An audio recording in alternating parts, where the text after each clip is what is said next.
जंगल को चीरती हुई एक चीख गूंजी। घने जंगल में से दौड़ती हुई वो चीख पास के गांव के एक घर तक पहुंची। घर में सोते हुए बच्चे की आंख खुली। माँ। उसके बगल में सोई उसकी माँ ने उसके सर पे हाथ फेरा। अरे सो जा बेटा, कुछ नहीं हुआ, सो जा। माँ के प्यार में महफूज वो बच्चा फिर से लेट गया। उसकी माँ प्यार से अपने बच्चे की पीठ सहला रही थी, लेकिन उसका दिल जोरों से धड़क रहा था। रात सुनसान थी, हवा बोझिल थी और जंगल खामोश था। चारों तरफ घुप अंधेरा।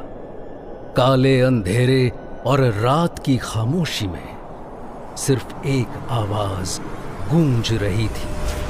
तभी कहीं दूर एक रोशनी चमकी। कोई राहगीर जंगल में मुड़ा। मोबाइल की फ्लैश लाइट जलाए एक आदमी जंगल में से गुजर रहा था।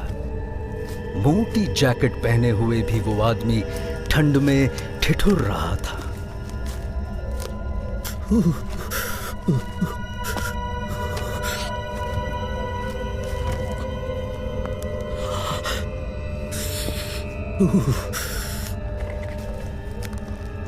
कहीं पहुंचने की जल्दी में उसके कदम तेजी से आगे बढ़ रहे थे कि तभी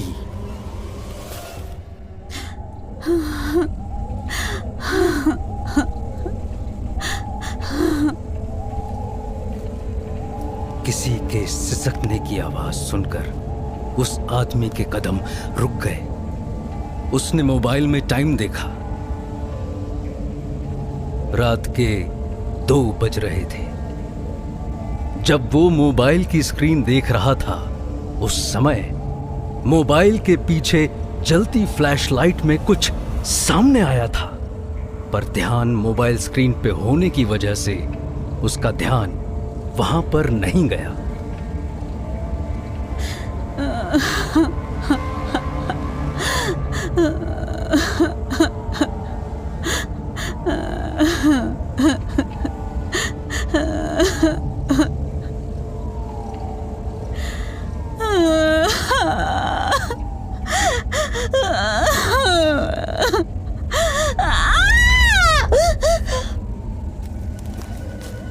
उसने फिर तेजी से चलना शुरू किया। सिसकने की आवाज बढ़ने लगी। कुछ देर तेज चलने के बाद भी सिसकने की आवाज धीमी नहीं हुई। वो सिसकने की आवाज अब रोने की आवाज में बदल चुकी थी। चलते चलते उसके मोबाइल की फ्लैशलाइट सामने के एक पेड़ पे पड़ी। वो रुक गया। वो पेड़ ऊपर से नीचे तक सूखा हुआ था। आदमी ने आसपास देखा। उसे समझ नहीं आ रहा था कि आवाज कहां से आ रही थी। तभी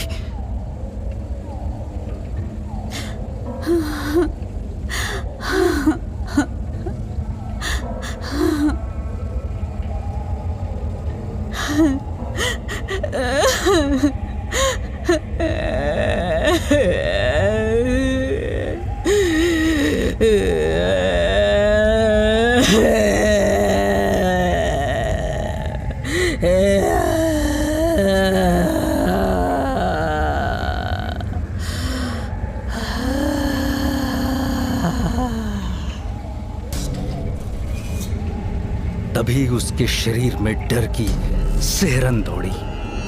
उसकी गर्दन के पीछे रोंगटे खड़े हो गए। आवाज पेड़ के ऊपर से आ रही थी। आदमी ने कांपते हुए ऊपर देखा। पेड़ के तने से छिपकली की तरह एक काला साया चिपका हुआ था। उस साये की आंखें नहीं थी, पर वो आदमी जानता था कि साया उसे घूर रहा था। कड़ाके की ठंड में भी उसका चेहरा पसीने से लथपथ था। आदमी के हाथ से मोबाइल छूट गया। साया अब पेड़ से रेंगता हुआ नीचे उतरने लगा। आदमी ने अपना बैकपैक वहीं फेंका और भागा। वो जंगल में अंधाधुन भाग रहा था। अचानक किसी ने उसे पीछे से जोर से पकड़ा। वो उस जकड़ में ऐसा थमा कि एक ही जगह पे जम गया। वो चाहते हुए भी हिल नहीं पा रहा था। डर से उसका सर चकराने लगा और फिर वही आवाज।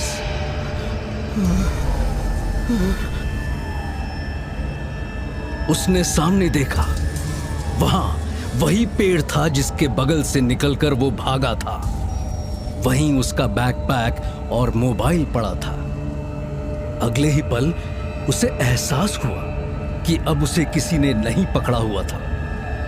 उसने पलट के देखा तो पीछे कोई नहीं था। जब वापस मुड़ा तो देखा काला साया उसके चेहरे के ठीक सामने खड़ा था।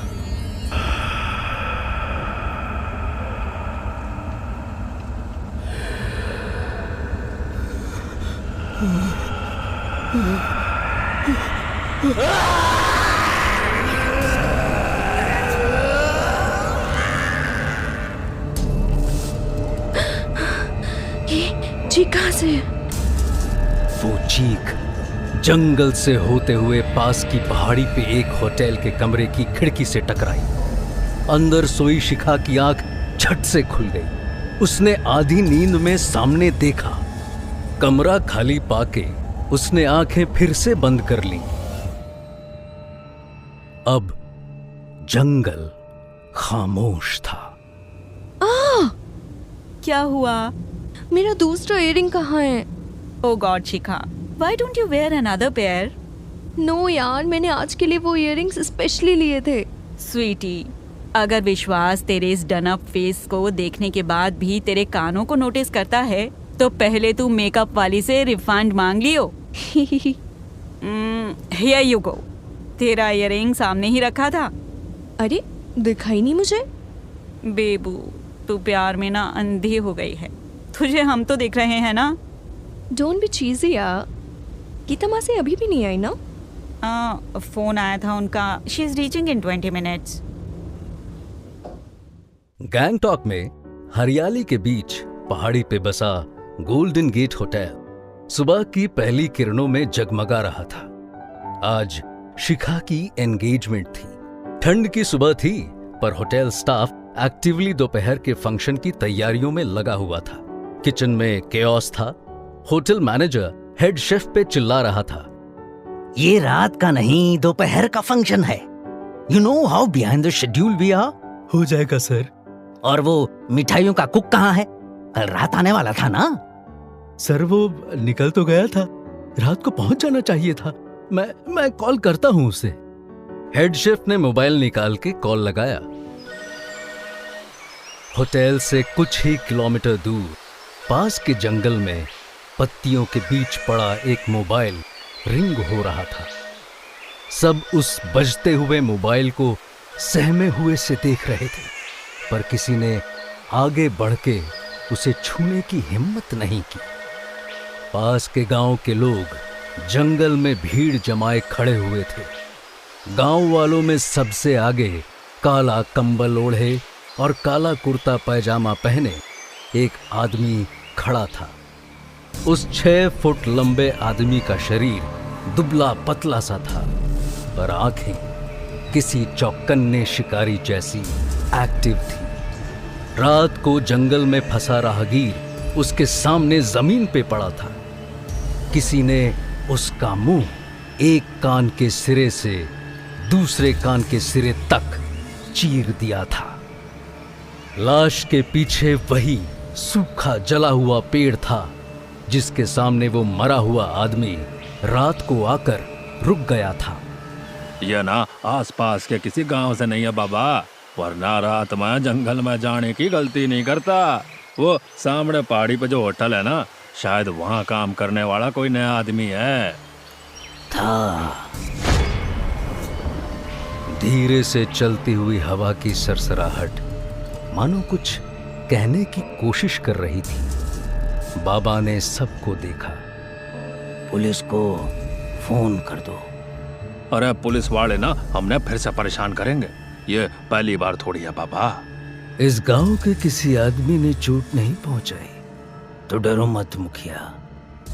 इस आदमी का अंतिम संस्कार होना और उसके परिवार वालों को इसकी खबर मिलनी जरूरी है। ये कह के बाबा ने उस आदमी की लाश को फिर से देखा। उसके जबड़े का निचला हिस्सा उसकी छाती पे पड़ा हुआ था। उसके गले पे लगा खून सूख के काला हो चुका था। उसकी आंखें खुली हुई थी। उन आंखों में अभी भी खौफ था। गोल्डन गेट होटल के बेसमेंट के बड़े कम्युनिटी हॉल में कई लोग जमा थे। शिखा अपनी मां गीता मासी और फ्रेंड्स के साथ खड़ी थी। गीता की उम्र 48 साल थी। हाइट 5 फुट, भारी शरीर और गहरी काली आंखें। हमेशा की तरह उसने आज भी एक सिंपल कॉटन सूट पहना हुआ था। उसके गले में रुद्राक्ष की एक बड़ी सी माला थी। गीता अनमैरिड थी और शिखा को अपनी बेटी की तरह मानती थी। उसने प्यार से शिखा का चेहरा अपने हाथों में लिया। मेरी गुड़िया कितनी प्यारी लग रही है। सच्ची? अच्छा मासी जरा चेक करो, मेरे दोनों कानों में इयररिंग्स है ना? हाँ हाँ है। शिखा की माँ ने भी उसके इयररिंग्स चेक किए। चीजें खोने की आदत हो गई है ना तेरी। क्या मम्मा, आज तो मत डांटो। इतने में चौकी के सामने मंत्र पढ़ रहे पंडित जी ने आवाज दी, अब लड़का और लड़की आगे आ जाइए। शिखा आगे बढ़ी और पंडित जी के बगल में खड़े विश्वास के सामने आ खड़ी हुई। Doctor Vishwas Singh, medium height, medium physique और अट्रैक्टिव नीली आंखें। उन नीली आंखों को जब शिखा ने पहली बार देखा था वो उनमें गुम सी हो गई थी। शिखा विश्वास की पेशेंट थी। जब विश्वास ने पहली बार उसकी पल्स चेक करने के लिए उसका हाथ उठाया था, उसके टच से शिखा को अपने अंदर एक सेंसेशन सा फील हुआ था। वो तभी समझ गई थी कि उसकी और विश्वास की जान पहचान बहुत दूर तक जाने वाली थी। उसी शाम दोनों ने साथ में डिनर किया और 6 महीने डेट करने के बाद विश्वास ने उसे प्रपोज कर दिया। आज विश्वास शिखा का मंगेतर बनने वाला था। शिखा की खुशी 7वें आसमान में थी।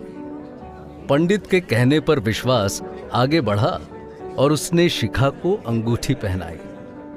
शिखा ने प्यार से उस अंगूठी को देखा।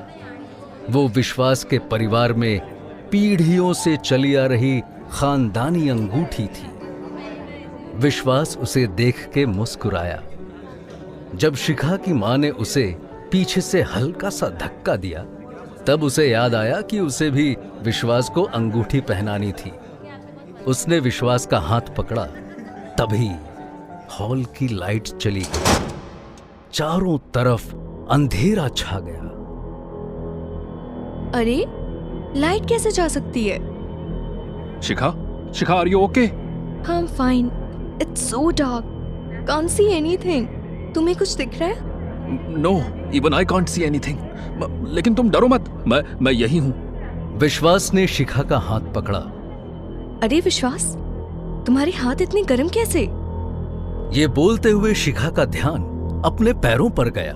उसने देखा कि वहां 2 रोशनियां चमक रही थी।